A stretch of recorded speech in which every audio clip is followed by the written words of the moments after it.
वंदना बुआ। खुश रहो, खूब पढ़ो, खूब पढ़ो। थैंक यू बुआ। कठिन कठिन विषय। कुछ लोग कह रहे थे कठिन नहीं लग रहा है, अच्छे ज्ञानी लोग कह रहे थे बहुत कठिन तो नहीं लग रहा है। हमने कहा कठिन ही पढ़ना है। हमने कहा शुभी को तो नहीं लग रहा है। नहीं, आप सरल तरीके से पढ़ा रहे हो बुआ, तो समझ नहीं आ रहा है कठिन है। ये पांव पहाड़ी क्या चढ़ते इरादों ने चढ़ी है, ये सुना तुमने कविता? ये पांव पहाड़ी क्या चढ़ते इरादों ने चढ़ी है, मतलब पैरों से पहाड़ नहीं चढ़ सकते अपन, इरादों से चढ़ सकते हैं। हमने इरादा मजबूत किया है कि हम पढ़ के दिखाएंगे कुछ खास, इसलिए उसको सरल कहना चाहिए और सरल समझना चाहिए, सरल मानना चाहिए, तो वो सरल हो जाएगा। यही तो भावना योग है।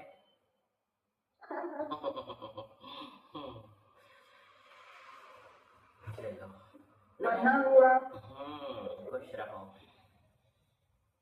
नमो अरिहंताणम, नमो सिद्धाणम, नमो आयरियाणम, नमो उभच्छायाणम, नमो लोरे सव्यसाहूनम।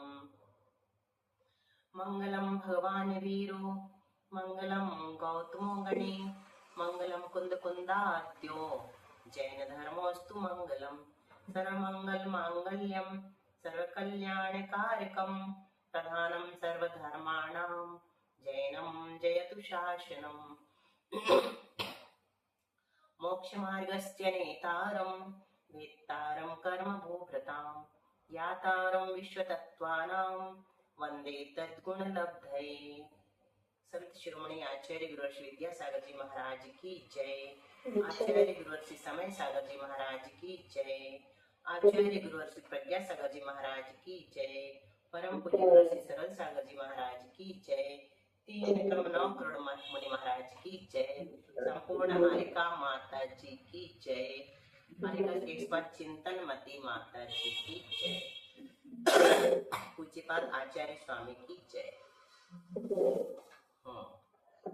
तो कल हम लोगों ने ये पढ़ लिया था, लेकिन उसके पहले रिवीजन आज वासु बताएगा विशेष। वही रिवीजन करना है कि तत्वार्थ सूत्र, सर्वार्थ सिद्धि आदि सब ग्रंथ और उसके रचयिता हम जो पढ़ रहे हैं वो क्या है, यहाँ से शुरू करो। सर, हम जो पढ़ रहे हैं वो तत्वार्थ सूत्र की टीका है, जिसका नाम सर्वार्थ सिद्धि है और जिसे लिखा है आचार्य पूज्यपाद स्वामी ने। बहुत अच्छा। सर्वार्थ सिद्धि के ऊपर लिखी हुई टीका है राजवार्तिक, जिसको लिखा है अकलंक देव ने, और फिर है श्लोक वार्तिक, जिसको लिखा है विद्यानंद आचार्य ने, और इस पर लिखी हुई सबसे बड़ी जो टीका है तत्वार्थ सूत्र गंधहस्ती महाभाष्य, जिसको लिखा है आचार्य समन्वय स्वामी ने, और फिर इसके मंगलाचरण पर जो लिखी गई है अष्टसहस्त्री और अष्ट शताब्दी। नहीं, मंगलाचरण का नाम क्या दिया गया? जो गंधहस्ती का महाभाष्य, गंधहस्ती महाभाष्य का जो मंगलाचरण है उसका नाम क्या है? उस पुस्तक का नाम, पुस्तक है, शास्त्र जैसे शास्त्रकार नहीं है ना, तो उसका नाम क्या है? हाँ बोलो मेघा, उसका नाम बताओ मेघा, वासु को। आप्तमीमांसा। हाँ, आप्तमीमांसा। और उसका दूसरा नाम किसी को पता है? हमने नहीं बताया है, शायद बताया। हाँ बताओ। हाँ, देवांग।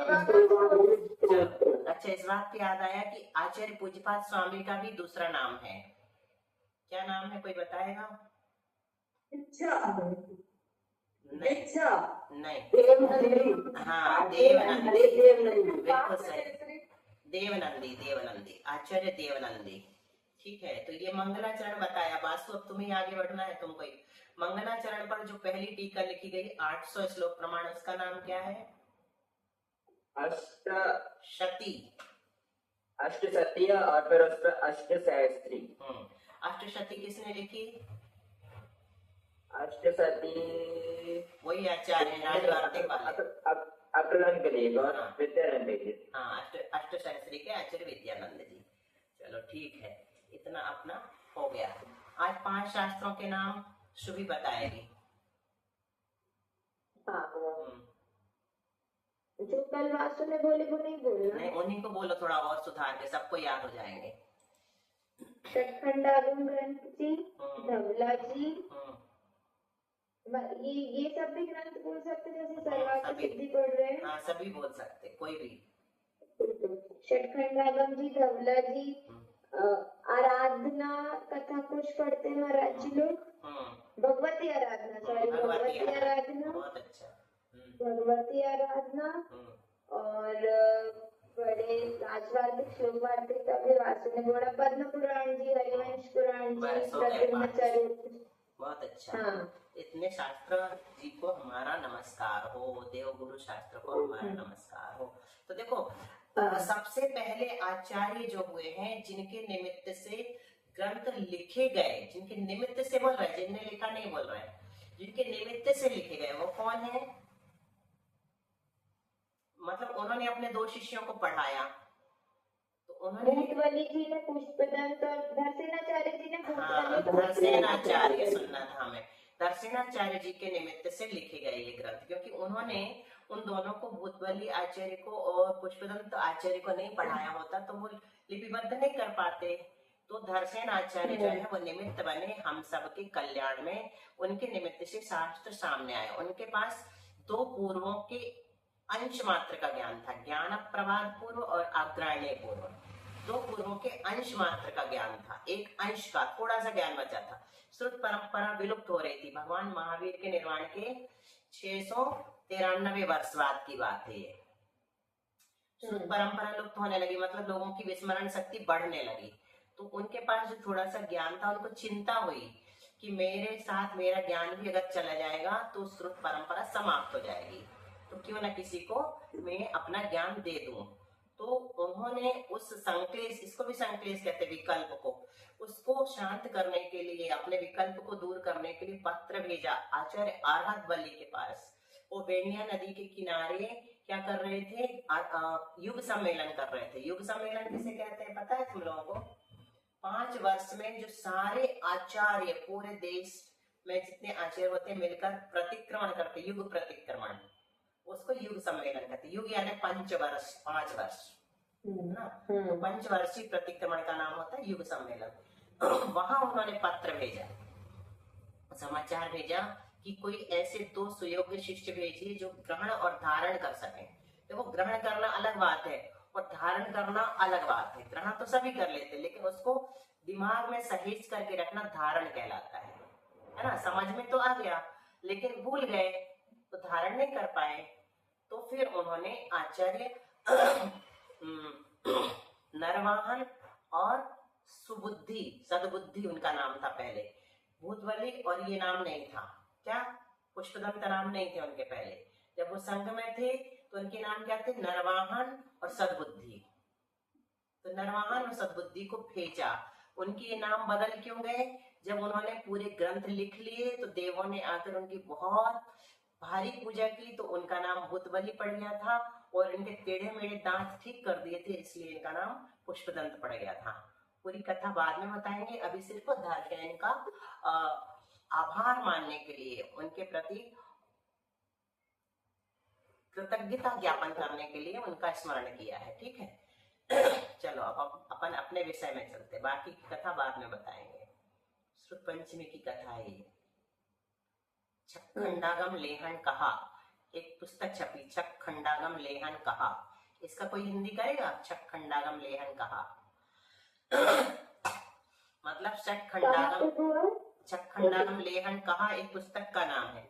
इसको हिंदी में बोलेंगे षटखंडागम लेखन कथा, ऐसा निकलेगा उसका। ठीक है, तो अपने अपने स्वरूप के अनुसार। अच्छा, दूसरा सूत्र अपन ने पढ़ लिया था, तत्वार्थ श्रद्धानम सम्यक दर्शनम, है ना। तत्वार्थ श्रद्धान को सम्यक। चलो मेघा, मंगलाचरण से लेकर के दोनों सूत्रों तक तुम बोलो, सिर्फ उच्चारण करना है। मंगलाचरण भी हुआ। हाँ, मंगला मोक्ष मार्ग से, मोक्ष मार्ग से नेतारम भेतारम कर्मभूव्रताम ध्यातारम विश्वतत्त्वानां वंदे तद्गुणलब्धये सम्यक दर्शन ज्ञान चारित्राणि मोक्ष मार्ग।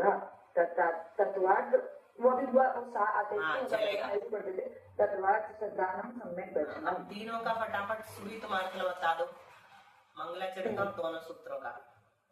हाँ, जो मोक्ष मार्ग के नेता है, कर्म रूपी पर्वतों को भेदने वाले हैं, तीनों लोगों के समस्त पदार्थों के ज्ञाता हैं, उन जैसे गुणों को प्राप्त करने के लिए मैं उनकी वंदना करता हूँ। बहुत बढ़िया। वंदे तद्गुण लब्धये। बहुत अच्छा।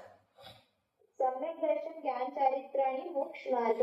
सम्यक दर्शन, सम्यक ज्ञान, सम्यक चारित्र तीनों मिलाकर मोक्ष के मार्ग हैं। तत्वार्थ श्रद्धानम सम्यक दर्शनम। तत्वों के सही श्रद्धान से तत्वों के श्रद्धान, सात तत्वों के सच्चे श्रद्धान को सम्यक दर्शन कहते हैं। बहुत अच्छा। तीनों मिलाकर नहीं बोलेंगे अपन, क्या बोलेंगे? मिलकर। तीनों की एकता। हाँ, तीनों की एकता मोक्ष का मार्ग है। चलो अब हम दूसरे सूत्र का अर्थ आचार्य पूज्यपाद के अनुसार लगाते हैं। तत्वार्थ श्रद्धानम सम्यक दर्शनम। तो तत्व, इसका अर्थ इन्होंने क्या लिखा है? अपने अपने स्वरूप के अनुसार पदार्थों का जो श्रद्धान होता है वह सम्यक दर्शन है। अपने अपने स्वरूप के अनुसार पदार्थों का जो श्रद्धान होता है वह सम्यक दर्शन है।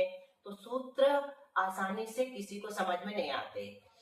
सूत्र अच्छी तरह से समझ में आ जाए इसके लिए आचार्य बाद वाले परवर्ती आचार्य सूत्रों पर टीका लिखते हैं।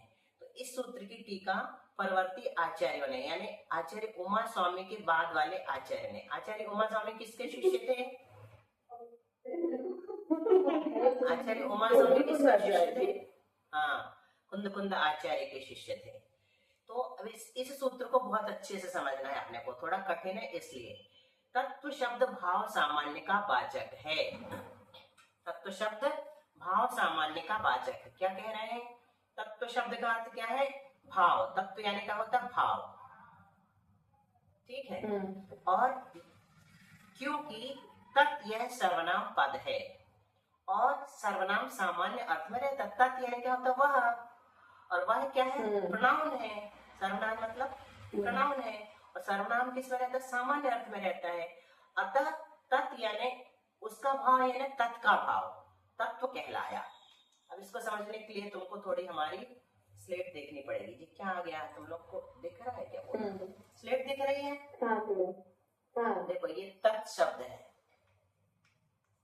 और इसमें त्वा लगा हुआ है। त्वा क्या है? प्रत्यय है, सफिक्स है। तो तत् शब्द जो है ये भाव सामान्य का वाचक है। क्यों? क्योंकि तत् ये सर्वनाम पद है और सर्वनाम सामान्य अर्थ में रहता है, तो उसका भाव तत्व कहलाया। अब कातंत्र में एक सूत्र आता है, भावित त्व तलौ। भाव अर्थ में त्वा और तल प्रत्यय होते हैं। तो ये जो तल है ना, इसका ता हो जाता है। अब जैसे हम लगाएंगे पुरुष, पुरुष में लगाएंगे हम त्वा, तो क्या बन जाएगा? पुरुषत्व। और ता भी बनेगा, लेकिन यहाँ पर पुरुषता न बना के पुरुषत्व अकेला बनता, कुछ में ता बनता है। जैसे अभी पुरुषत्व को समझ लो पहले, है ना? तो ये पुरुषत्व हमने त्वा लगा दिया। ता वाला किसी को आ रहा है? कोई बताएगा ता लगा कैसे लगता है? मनुष्य बनाओ। चलो मनुष्य, मानवता में तो नहीं लगाएंगे, मनुष्य में लगा दो। मनुष्य में दोनों लगेंगे, लगाओ सुभी। मनुष्यत्व और मनुष्यता। हाँ, इसमें ता लग गया है ना, मनुष्यत्व और मनुष्य। तल लगाएंगे तो ता होता है और त्वा लगाएंगे तो त्वा ही रहता है। इस प्रकार से बनता है। इसी प्रकार गोत्व बनता है, स्त्रीत्व बनता है। सारे शब्दों में उसका भाव होता है, इसलिए लगता ही है। सारे शब्दों में लगेगा वो। जैसे अभी आचार्य श्री ने चंद्रसेन नाम है ना उनका कवि, उनसे पूछा कि कविता का अर्थ क्या है, तो उसने बता दिया कि अपने अंदर के विचार और संवेदनाओं को व्यक्त करने का नाम कविता है, आदि आदि जो कवि लोग बताते हैं। तो आचार्य श्री ने कहा कि नहीं, कवि का भाव कविता है। ता जो है वो भाव अर्थ में आया ना, ता अभी हमने बताया त्वा और तल, त्वा और ता ये दोनों भाव अर्थ में आते हैं। कवि का जो भाव होता है उसको कविता कहते हैं। उन्होंने उसको भी बना दिया।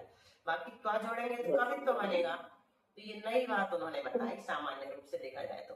अभी हम क्या बना रहे हैं? तत्व बना रहे हैं। अभी हमको इन सबको नहीं देखना है, इन सबको छोड़ दो। सिर्फ हमको क्या देखना है, तत्व शब्द देखना है। आप तो तत्व शब्द कैसे बना, तत् में त्वा प्रत्यय जोड़ दिया तो तत्व बन गया। तो ये क्या कहलाएगा, उसका भाव। तत् यानी उसका और त्वा यानी भाव, ठीक है ना। अतः उसका भाव जो है वो तत्व कहलाया। अभी इतना हुआ। यहाँ तत्पद से कोई भी पदार्थ लिया गया है, कोई भी पदार्थ, जैसे वस्तु है वस्तु तो है लेकिन वस्तु में उसका भाव नहीं है तो वो वस्तु थोड़ी कहलाएगी। तो वस्तु का क्या बनेगा, भाव तो लगा दो, वस्तुत्व बन जाएगा। इसी प्रकार जीव है, तो जीव है उसको हम भाव, उसका भाव रहेगा उसमें तो क्या बन जाएगा, जीवत्व बन जाएगा। अगर उसमें उसका भाव नहीं रहेगा तो वो जीवत्व ही नहीं है उसमें। जैसे जीव का भाव क्या है, ज्ञान। तो जीव में अगर ज्ञान है तो समझ लो उसमें जीवत्व है। जीव में अगर ज्ञान दर्श नहीं है तो उसमें जीवत्व ही नहीं है। ऐसे गाय है, गाय में अगर गोत्व है तब तो वो गाय कहलाएगी। गाय में अगर मनुष्यत्व है तो गाय थोड़ी कहलाएगी।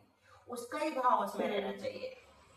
जो पदार्थ है उसका भाव उसमें रहता है तब वो पदार्थ उस रूप से अवस्थित कहलाता है। मतलब आशय ये खुद लिखा आचार्य, आशय यह है कि जो पदार्थ जिस रूप से अवस्थित है, गाय रूप से अवस्थित है, जीव रूप से अवस्थित है, उसका उस रूप होना यही तत्व शब्द का अर्थ है। जीव का जीव रूप होना, ज्ञान दर्शन स्वभावी होना, तो वो जीव तत्व कहलाएगा, नहीं तो नहीं कहलाएगा। जीव में अगर रूप रस गंध स्पर्श होगा तो वो जीव नहीं कहलाएगा, वो पुद्गल कहलाएगा। तो जीव को जीव रूप से अवस्थित होना चाहिए, पुद्गल को पुद्गल रूप से अवस्थित होना चाहिए। जैसे शक्कर है, शक्कर का भाव क्या है, मिठास। अगर शक्कर में मिठास नहीं है तो वो शक्कर ही नहीं है, उस रूप से अवस्थित नहीं है ना। इस प्रकार से हर एक अनंत पदार्थों को अपन ऐसे समझेंगे कि वो जो जिस रूप से उसका नामकरण हुआ है, संज्ञा हुई है, वो गुण उसमें प्राप्त होना चाहिए। तो समझ लो वो उस रूप से अवस्थित हो, उस काम में आना चाहिए। जिस काम में आता है तो फिर उसकी अर्थ क्रिया कहलाती है। जैसे घड़ा, घड़े में क्या है, घटत्व है ना, घटपना है। तो घड़े में अगर हम जल भरें तो उसमें जल भरा जाना चाहिए। जल भरना, जल धारण उसकी अर्थ क्रिया है। ये आगे के शब्द न्याय के, अभी हम यहाँ उनको नहीं लाएंगे। अब चलो अर्थ, तत्व शब्द समझ लिया। अब चलो अर्थ, तत्वार्थ। तो अर्थ शब्द का व्युत्पत्ति लभ्य अर्थ है। व्युत्पत्ति लभ्य अर्थ मतलब व्याकरण से, व्याकरण परक है ना, व्याकरण से अर्यते निश्चयते इत्यर्थः, मतलब जो निश्चय किया जाता है। निश्चय का अर्थ हमेशा क्या लेना, ज्ञान, जिसका ज्ञान होता है। तो जो निश्चय किया जाता है वो कहलाता है अर्थ। यहाँ तत्व और अर्थ इन दोनों शब्दों के संयोग से तत्वार्थ बना है। तत्व और अर्थ मिला दिया, जो तत्वेन अर्थ तत्वार्थ ऐसा समास करने पर प्राप्त होता है। ये तत्पुरुष समास है। तत्पुरुष समास के कई वेद, द्वितीय, तृतीय, चतुर्थी आदि। तो ये तृतीय तत्पुरुष समास है। अथवा भाव द्वारा भाव वाले पदार्थ का ज्ञान होता है। जैसे तत्व क्या हो गया, भाव हो गया, और भाव वाला पदार्थ क्या हो गया, जिसमें वो भाव है। जैसे ज्ञान, ज्ञान तो हो गया भाव, और ज्ञान वाला पदार्थ कौन हो गया, आत्मा। तो ज्ञान के द्वारा आत्मा का कथन किया हमने, भाव और भाववान, है ना। भाव द्वारा भाव वाले पदार्थ का कथन किया जाता है। ये पहले अध्याय में थोड़ी तुम लोग को मेहनत इसलिए करनी पड़ेगी, 10वां अध्याय जिससे समझ में जल्दी आ जाए, है ना। तो अभी ये समझने का तरीका सिखा रहे हैं आचार्य पहले अध्याय में। ज्यादा कुछ नहीं है, पदार्थों का ज्ञान कैसे होगा, प्रमाण, नय, रदिगम, ये सब बताएंगे। और फिर बाद में सीधा पूरा सिद्धांत 9 अध्यायों में परोस देंगे, तो तुमको समझने में दिक्कत नहीं जाएगी। तो यहाँ पर क्या होता है, दो चीजें, भाव और भाव वाला। तो ज्ञान तो हो गया भाव, और भाव वाला हो गया आत्मा। तो भाव के ज्ञान के द्वारा हमने आत्मा का कथन किया, क्योंकि भाव भाव वाले से अलग नहीं पाया जाता। ज्ञान और आत्मा इसलिए लेते हैं क्योंकि ये अपने कॉमन है, उसका उदाहरण जल्दी समझ में आ जाता है ना। तो ज्ञान से आत्मा को पृथक नहीं किया जा सकता। ऐसी हालत में इसका समास होगा तत्वम एव अर्थ तत्वार्थः। तो हमारे लिए सार में फिर बता दिया, तत्वार्थ श्रद्धान, तत्वार्थ श्रद्धान तत्वार्थ का श्रद्धान तत्वार्थ श्रद्धान कहलाता है। उसे ही सम्यक दर्शन जानना चाहिए। बस ये तत्वार्थ श्रद्धानम सम्यक दर्शनम का अर्थ है। क्योंकि हमने तत्व भी समझ लिया, अर्थ भी समझ लिया, तो अर्थ सहित तत्व का श्रद्धान, अर्थ सहित मतलब जैसा जिस रूप में वो है उसका उसी रूप में श्रद्धान करो, तो वो कहलाएगा आपका तत्वार्थ श्रद्धान। और वही है सम्यक दर्शन। जीव जिस रूप में है उसका उस रूप में, अजीव जिस रूप में है उसका अजीव रूप में, आश्रव बंध आदि जिस रूप में है उनका उस रूप में श्रद्धान करना सम्यक दर्शन कहलाता है। हो गया पहले सूत्र का अर्थ। अब हर एक वो सूत्र व्याकरण तो बहुत साइंटिफिक है। बहुत ज्यादा। तत्व में तत् और त्वा, तत् मीन्स वह होता है, त्वा मीन्स आपने भाव बताए, मतलब शब्द अपने आप में साइंस भी है। बिल्कुल है। ये आज पता चला। बहुत सारी चीजें रोज नई नई पता चलेंगी। यही तो खासियत है समझने वाले की, लिखने वाले की उतनी नहीं है, कोई समझे तब तो। दर्शन शब्द अब शंकाकार शंका कर रहा है, उसको चैन नहीं पड़ती शंकाकार को, है ना। तो तत्वार्थ श्रद्धानम सम्यक दर्शनम, सूत्र में दर्शन शब्द आया है ना, उसको लेकर के उसको शंका हुई। तो क्या कह रहा है, दर्शन शब्द दृषि धातु से बना है, और दृषि धातु का अर्थ तो आलोक होता है, आलोकन यानी देखना, दृष्टि यानी देखना, और आप क्या अर्थ लगा रहे हो, श्रद्धान लगा रहे हो। अतः इससे श्रद्धान रूप अर्थ का ज्ञान नहीं हो सकता। आप देखना अर्थ लगाओ, दर्शन अर्थ लगाओ, दर्शन यानी देखना। तो आचार्य कहते हैं नहीं, धातुओं के अनेक अर्थ होते हैं, अतः दृषि धातु का श्रद्धान रूप अर्थ करने में कोई दोष नहीं है ना। ये तो समझ में आ गया, शब्दानाम अनेक अर्थ था, इसलिए हमने दृषि धातु का यहाँ आलोक अर्थ न लेकर के श्रद्धान रूप अर्थ किया है। फिर वो शंका करता है, दृषि धातु का प्रसिद्ध अर्थ क्यों छोड़ दिया आपने, दर्शन का अर्थ तो देखना होता है, तो ये प्रसिद्ध है, इसको छोड़ करके आप श्रद्धान को तो कोई जानता ही नहीं दृषि धातु के अर्थ के रूप में, जो अप्रसिद्ध अर्थ है उसको ग्रहण क्यों किया। तो आचार्य बहुत अच्छा समाधान देते हैं, वो कहते हैं मोक्ष मार्ग का प्रकरण होने से, क्योंकि हम क्या पढ़ा रहे हैं तुमको, मोक्ष और मोक्ष मार्ग पढ़ा रहे हैं, तो यहाँ हमें देखने से प्रयोजन नहीं है, श्रद्धान करने से प्रयोजन है। और देखना अगर अर्थ लेते तो क्या क्या दोष आता वो भी बता रहे हैं। तत्वार्थों का श्रद्धान आत्मा का परिणाम है, वह मोक्ष का साधन है, क्योंकि वह भव्यों में ही पाया जाता है, किंतु आलोक चक्षु आदि के निमित्त से होता है, जो साधारण रूप से सब संसारी जीवों के पाया जाता है। अतः उसे मोक्ष मार्ग मानना युक्त नहीं है। अगर हम यहाँ पर देखना आलोक अर्थ ले लेते तो सम्यक दर्शन अभव्यों के भी बन जाता और चार इंद्रिय के भी बन जाता, क्योंकि देखना तो चार इंद्रिय जीव से शुरू हो जाता है ना। जबकि चार इंद्रिय को भी सम्यक दर्शन नहीं होता, असंगी पंचेंद्रिय को भी नहीं होता। सम्यक दर्शन प्राप्त करने के लिए पंचेंद्रिय बनना जरूरी है, वो भी संगी बनना जरूरी है, संगी पंचेंद्रिय बनना जरूरी है ना, तब कहीं जाकर के सम्यक दर्शन होता है। आगे समझ में यहाँ तक। अब आचार्य खुद इसी में बताएंगे, जैसे कि तुम कल कह रही थी और क्लास के बाद कि कितना कठिन है, मतलब मनुष्य भाव प्राप्त करना ही कितना कठिन है। आचार्य सर्वार्थ सिद्धि में कहीं बताएंगे, बहुत अच्छा उन्होंने कहा है, कितनी मुश्किल से, कितनी दुर्लभ है निगोद से थावर, अपन पढ़ते ना, दुर्लभ है निगोद से थावर, अरुत्र से गति पाने, निगोद से निकल करके स्थावर, नरकाया को सुरपति तर से दुर्लभ प्राणी को भी। तो उन्होंने तो इतना साइंटिफिक बताया है कि निगोद से निकल करके, मतलब स्थावर से निकल करके त्रस में आना उतना कठिन है जितना बालुका समुद्रे पतिता वज्र सिकता कड़िका इव दुर्लभ।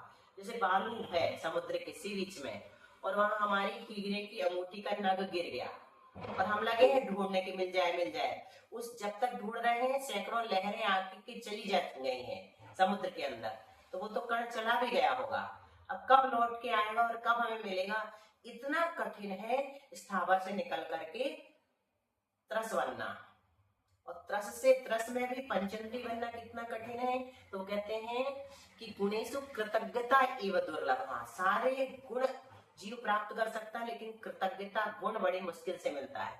कृतज्ञता का मतलब क्या होता है, थैंक यू का भाव, किसी ने हमारा कुछ किया, भला किया, और हमने उसको थैंक यू भी नहीं बोला, और कहते कौन सा बड़ा एहसान कर दिया, तो ये कृतज्ञता कहलाती है। कृतज्ञता गुण हर किसी के पास नहीं होता। कृतज्ञता तो जहाँ कहीं दिख जाएगी। तो कहते हैं जैसे कृतज्ञता गुण का मिलना कठिन है, वैसे ही पंचेंद्री बनना कठिन है। और पंचेंद्री भी बन जाओ तो संगी बनना और मनुष्य बनना कितना कठिन है। तो कहते हैं चौपथे रत्न राशि, जैसे चौराहे पर रत्न राशि का मिलना दुर्लभ है, वैसा कठिन है। फिर अंत में कहते हैं कि मनुष्य भी बन गए, मुनि भी बन गए, और फिर से भोगों के लिए मुनि पद को भी छोड़ दिया, महाव्रतों को भी छोड़ दिया। तो ये कितने धिक्कार की बात है। तो कहते हैं तुमने ऐसा काम किया, भस्मार्थ चंदन दहन में, हाथ धोने के लिए राख चाहिए थी, तुम्हारे पास कुछ नहीं था, महंगी चंदन की लकड़ी थी, उसको जला करके राख बना लिया और हाथ धो लिए। ऐसे ये मनुष्य हमें भाव मिला है चंदन की कीमती लकड़ी के समान, और हम इसे यदि भोगों में गंवाएं तो धिक्कार है, खेद की बात है। इससे तो आत्मा का कल्याण करना है। बहुत अच्छी अच्छी बातें बताएंगे, हमें पहले से बता दीजिए अच्छी बात तुमको। चलो छोटी दीदी अब तुम्हारी बारी। हो जाएगा। छोटी दीदी अब तुम्हारी बारी है, मीना बोलो। छोटी दीदी बहुत अच्छी बात बताती है अंत में। आज जैसे आज भैया बता रहे थे कि आज जैसे हमेशा आई गांव के पास से बहने आती थी तो संकेत देते थे, यदि कोई गृहस्थ जाते थे तो आज जैसे एक शब्द भी नहीं बोलते थे, मौन हो जाते थे। तो उसका रीजन ये है कि गृहस्थ जो होते हैं झूठ बोलने से नहीं डरते हैं, क्योंकि वहाँ संयम नहीं होता, डर नहीं होता, वो कुछ भी उल्टा सीधा बढ़ा चढ़ा के माता जी जाके बता देंगे। तो आज जैसे हमेशा कहते थे जब बहनें आएंगी तभी संकेत दूंगा, नहीं तो गृहस्थ को मिलेगा, क्योंकि वो बहुत झूठ बोल, उनके झूठ बोलने का त्याग नहीं है, वो कुछ भी बढ़ा चढ़ा के बताएंगे तो मेरे व्रतों में दोष लगेगा। बहुत सुंदर। देखो इसका सार क्या निकला, इससे क्या सिद्ध समझ में आया अपने को? सुभी, वासु, मेघा सब बच्चे बताओ कि मतलब गृहस्थ की छवि इतनी खराब है, कहना चाहिए देखा जाए तो, है ना। आचार्यों की दृष्टि, बड़े बड़े विद्वानों ने भी लिखा है कि जैन जो होते हैं और गृहस्थ, इसके बाद जैन जो है ना वो भी बहुत ज्यादा महत्वपूर्ण माने जाते हैं। आचार्य ने तो गृहस्थों के लिए कहा जैनों के गृहस्थ, लेकिन जैन लोग अगर कोर्ट में जाकर के गवाही दे देते थे ना तो मान्य माना जाता था। वो जैन लोग इतने अच्छे कहलाते थे, लेकिन छवि इतनी बिगड़ गई है अब कि आचार्य तक जैन गृहस्थों पर विश्वास नहीं करते। सोचो, पहले ये स्थिति थी, जैन लोग अगर गवाही दे देते थे तो जज उसको जजमेंट देते थे कि सही हो, ये गलत हो ही नहीं सकता। ऐसा लेकिन पंडितों की पुस्तक में मैंने पढ़ा है, बहुत अच्छे पंडित जी के दस धर्म के। और अभी आज की वाली पढ़ाई में से कुछ प्रश्न पूछते हैं, इसमें कुछ प्रश्न बनते हैं क्या? हाँ बनेंगे ना, हर जगह बनेंगे। और उससे क्या थोड़ा बच्चा पक्का हो जाएगा। दृश धातु का आलोक अर्थ न करके श्रद्धान अर्थ क्यों किया? कौन सी धातु का? दृषि धातु से दर्शन शब्द बना है, तत्वात् श्रद्धानम सम्यक दर्शनम। तो दृषि धातु का एक अर्थ आलोक है जो कि प्रसिद्ध है, देखना। फिर भी आपने यहाँ श्रद्धान अर्थ लिया, प्रसिद्ध अर्थ को क्यों छोड़ दिया? कारण उसका कारण था दो। पहला तो ये कि धातुओं के अनेक अर्थ होते हैं और ये मोक्ष मार्ग का प्रकरण चल रहा है, इसलिए उसका श्रद्धान अर्थ लिया है और आलोक अर्थ नहीं लिया, क्योंकि आलोक अर्थ तो सामान्य रूप से सबके होता है, चार इंद्रिय के भी होता है, देखने में सबके आ जाता है, भव्यों के भी होता है, लेकिन मोक्ष मार्ग सिर्फ भव्यों के लिए होता है। इस वजह से देखो सबको बहुत अच्छा लगा ना ये आंसर, तालियां दो सब शुभी को। ऐसे ही सब लोगों को समझना, कठिन विषय को भी ऐसे चॉकलेट जैसे मीठा बना करके ग्रहण करना है ना वासु? अब तुम बताओ वासु, इसी बात को रिपीट करो। श्रेयस भी आ जाने वाला था। बोलो। जी बुआ जी। हाँ बोलो। बेटी ने बताया कि आलोक शब्द क्या है, तो उसके दो अर्थ होते हैं और मोक्ष मार्ग का प्रकरण चल रहा है यहाँ पे। तो आलोक मतलब दृश्य धातु के दो अर्थ होते हैं, आलोक और श्रद्धा, है ना, श्रद्धान। तो दृश्य को आलोक को ग्रहण न करके श्रद्धा को क्यों ग्रहण किया? तुमने बता दिया एक आंसर, मोक्ष मार्ग का प्रकरण चल रहा। दूसरा एक और बताया शुभी ने, दूसरी बात, आलोक लेते तो क्या प्रॉब्लम आती, क्या दोष आता? वो चार इंद्रिय आदि सभी चीजों में आ जाता है। चार इंद्रिय को भी सम्यक दर्शन हो जाता, और किसको हो जाता? अभव्यों को भी हो जाता, अभव्यों को भी हो जाता। सम्यक दर्शन जो है संगी पंचेंद्रिय को ही होता है। ठीक है। मेघा बताओ तत्व शब्द किससे बना? कौन से 2 शब्दों से? तत्व शब्द तत् और त्वा। हाँ, बहुत अच्छा। तो त्वा शब्द किस अर्थ में आता है? त्वा करते हैं भाव अर्थ में आता है ना? का मतलब भाव और तत् का मतलब उसका। तो उसका भाव, तो ये किसमें होता है भाव? हर एक पदार्थ में होता है। अनंत पदार्थ है तो अनंत पदार्थों में उसका भाव रहेगा, है ना? अच्छा। और प्रश्न कोई बना सकता है?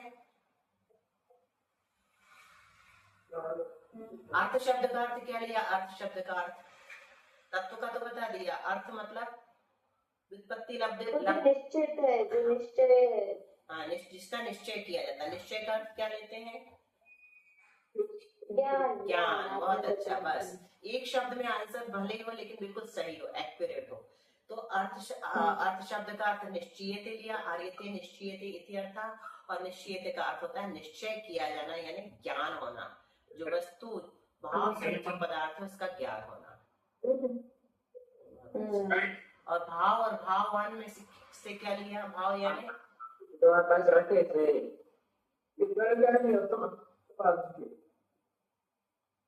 भाव और भाववान से क्या उदाहरण दिया था शुभी? भाव और भाववान के लिए आत्मा का ही होता है। आत्मा भाव हो गया उसका ज्ञान और भाववान हो गया आत्मा। और तो आत्मा में अगर ज्ञान होगा तभी वो तत्व कहलाएगा, है ना? क्योंकि उस रूप से अवस्थित हो गया। अगर आत्मा में ज्ञान नहीं है तो क्या कहला जाएगा? तत्व नहीं कहलाएगा, तत्व कहलाएगा। ठीक है, बाकी पिछला भी सब ध्यान में रखना। बहुत अच्छे से समझ में आ गया है तुम्हें, हमें दिख रहा है। इतना ही समझना है बस, इससे ज्यादा नहीं। अब सम्यक दर्शन 2 प्रकार का होता है, सराग और वीतराग। और प्रसम, संवेग, अनुकंपा आदि पढ़े। अरे अपन ने तो 3 पढ़े थे ना, वो वो भी होते हैं। अब वीतराग सराग भी बताएंगे। ये निसर्गज और अधिगमन भी होंगे। यहाँ पर कितने सारे प्रकार होते हैं। यहाँ पर इस वार्तिक में सराग और वीतराग बताएंगे और प्रसम, संवेग, अनुकंपा आदि इसके लक्षण बताएंगे कल। हाँ, एक भी होता है, देखो अनंत भेद भी होते हैं सम्यक दर्शन के। अनंत जीवों की अपेक्षा से, अनंत पदार्थों की अपेक्षा से, गेय की अपेक्षा से। जीव तो नहीं, जीव तो अनंत जीवों को सम्यक दर्शन नहीं होता। एक पहले गुण स्थान में कितने मिथ्या दृष्टि जीव है मनुष्यों में? गिनती है उनकी। मनुष्य टोटल कितने? टोटल मनुष्य कितने हैं? मनुष्य टोटल 29 अंक प्रमाण है।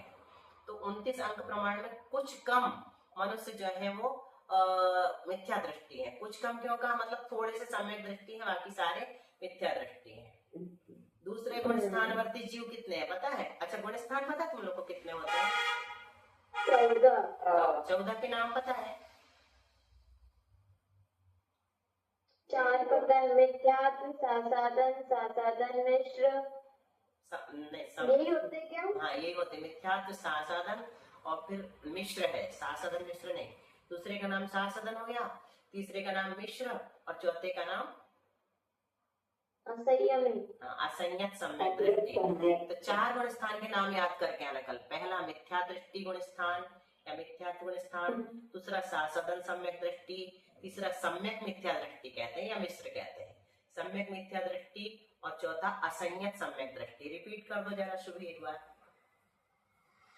पहला मिथ्या दृष्टि, मिथ्यात्व, फिर दूसरा सासादन मिथ्यात्व, सासादन सम्यक दृष्टि। अच्छा, सासादन सम्यक, फिर सम्यक मिथ्यात्व और चौथा असंयत सम्यक दृष्टि। इनको ऐसे बोलना है, पहला मिथ्या दृष्टि, दूसरा सासादन सम्यक दृष्टि, तीसरा सम्यक मिथ्या दृष्टि और चौथा असंयत सम्यक दृष्टि। अब इस रूप में बोल दो। पहला मिथ्या दृष्टि, दूसरा सासादन सम्यक दृष्टि, तीसरा सम्यक्त्व मिथ्या दृष्टि। सम्यक्त्व नहीं, सम्यक अकेला रहेगा। सम्यक मिथ्या दृष्टि, चौथा असंयत सम्यक दृष्टि। बोलना मेघा, तुमको कितना याद हो गया 4 में से? पहला मिथ्या दृष्टि, दूसरा साधन सम्यक दृष्टि, तीसरा सम्यक मिथ्या दृष्टि और असंयत सम्यक दृष्टि। बहुत अच्छा। वासु कहाँ चले गए तुम? अब देखो पहले गुण स्थान की मनुष्य गति की पूरी की संख्या कितनी है? हाँ तो तुम भी बोलो जरा फटाफट चारों के नाम। पहला मिथ्या दृष्टि, दूसरा साधन सम्यक दृष्टि, तीसरा असंयत मिथ्या दृष्टि, तीसरा असंयत सम्यक। नहीं तीसरा फिर से बोलो।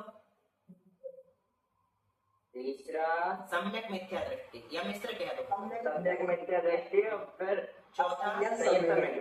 असंयत सम्यक दृष्टि। तो पहले गुण स्थान की संख्या कितनी बताई मनुष्यों की? कितनी है? 29 अंक। 29 अंक प्रमाण। 29 अंक प्रमाण से क्या लेना इसको समझ लो। 29 अंक प्रमाण का मतलब होता है 1 2 3 4 5 6 7। तो इसको हम क्या पढ़ेंगे? 1,23,000 नहीं 12,34,567। तो एक 7 ही अंक में इतनी 12 लाख हो गए। ऐसे 29 अंक तक अपने को लिखना है संख्या। कितनी बड़ी संख्या है वो, उतने मनुष्य हैं। तो उनमें से कुछ कम कर दो तो उतने सम्यक दृष्टि है। लेकिन मनुष्य दो प्रकार के होते हैं, एक गर्भज और एक सम्मोचन। सम्मोचन मनुष्य अपने शरीर में अपने शरीर की आकृति वाले होते हैं, वो भी संगी पंचेंद्रिय होते हैं। अपना बहुत चिल्लाती हो। तो जो मनुष्य दो प्रकार के हो गए, सम्मोचन मनुष्य और गर्भज मनुष्य। तो गर्भज मनुष्य जो हमारा शरीर है ना, इसमें सम्मोचन मनुष्य होते हैं हमारे शरीर के आकार वाले, लेकिन वो दिखते नहीं। एक श्वास में 8-10 बार वाले टाइप के होते हैं, है ना, निगोदिया जैसे लब्ध्या पर्याप्तक मनुष्य कहते हैं उनको। तो वो जो उनको मिला लेंगे तो असंख्यात जब क्षणी प्रमाण मनुष्य हो जाते हैं। फिर वो अलग बताएंगे, उनकी संख्या बढ़ जाती है, मतलब असंख्यात हो जाते हैं। सम्मोचन मनुष्यों को भी मिला लेंगे 29 अंक में तो फिर असंख्यात मनुष्य हो जाते हैं। लेकिन गर्भज मनुष्य की संख्या कितनी है? 29 अंक प्रमाण। ठीक है। फिर कल बताएंगे दूसरे गुण स्थान वर्ती 52 करोड़, तीसरे गुण स्थान वर्ती 104 करोड़ और चौथे गुण स्थान वर्ती 700 करोड़ होते हैं मनुष्यों में। ये सब संख्याएं धीरे धीरे सेट कर लेंगे माइंड में, है ना, आवश्यकता के अनुसार, क्योंकि बाद में काम आएंगी। अभी 4 गुण स्थान कल हम फिर से पूछेंगे, ठीक है, और गर्भज मनुष्यों की संख्या, ठीक है, और सम्मोचन गर्भज की 29 अंक प्रमाण है और सम्मोचन की तो संख्या है ना। सम्मोचन मिला दो तो, नहीं भी मिलाओ तो भी असंख्यात ही है सम्मोचन। ठीक है। और चारों गुण स्थान के अच्छे से नाम याद कर लेना। चलो साधना है क्या? जिनवाणी स्तुति सब दो आ जाओ। छोटी और कुछ बता दो आधा मिनट में। जब तक साधना पढ़ाओ, बोलो आ रही अच्छी वाली जिनवाणी स्तुति। साधना अच्छी बोलती है। अच्छा संस्मरण सुनाया तुमने आचार्य का, बहुत अच्छा। श्रद्धा की लोची में और भक्ति का लोगी, विश्वास का लो आटा मिला के देखो जी। नमोकार लड्डू तैयार हो गया, जिसने भी खाया बेड़ा पार हो गया। ओम नमः ओम नमः ओम नमः रे, सबको क्षमा सबसे क्षमा ओम नमः रे। बोले मना बोले मना बोले मना रे, सबको क्षमा सबसे क्षमा बोले मना रे। बहुत अच्छा। जवानी के ज्ञान से बोल दो। जवानी के ज्ञान से तुझे लो कालो, तो बाड़ी मत के नम सदा देते हो तो। देव भजो अरिहंत को गुरु सेवा निर्क्रम, दया जग पालो सदा यही मोक्ष का पन। माता की जय। वंदना देवी चरण स्पर्श।